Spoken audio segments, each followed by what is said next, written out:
US Republicans are keeping up the pressure on President Barack Obama to send lethal military aid to Ukraine. At a two-day event in Washington dedicated to US-Ukrainian cooperation, Texas Senator Ted Cruz said the US could not afford to neglect its obligations and it must give the Ukrainian army the means to defend itself against Russian-backed insurgents. I think Ukraine has been placed in a very difficult position because neither America nor Europe are stepping forward the way we should to stand with the people of Ukraine. And it places President Poroshenko in a position where right now Mr. Putin has enormous leverage.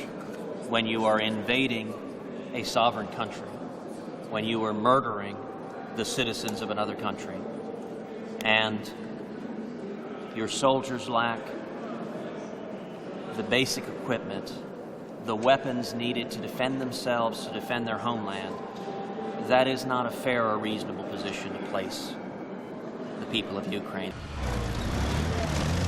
Last December, the US Congress passed the Ukraine Freedom Support Act, which allows but does not require the US to send lethal and non-lethal military aid to Ukraine. Non-lethal assistance has already landed on Ukraine's shores, but anything more powerful has yet to appear. Most likely, analysts believe, because the US does not want to provoke Russia into escalating the conflict in East Ukraine.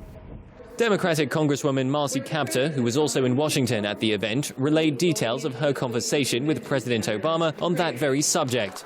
I think the president understood how important Ukraine is. He fully understands the nature of what is happening in Ukraine, and obviously the United States has just provided additional non-lethal assistance to Ukraine.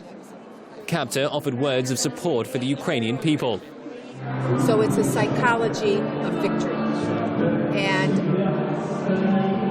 to never lose that hope and to never lose that drive. And despite what's happened with the exchange rate, we hope that the IMF loan will make a difference now to calm the economy down a bit, but to not listen to those who try to persuade you that freedom isn't possible. It is possible.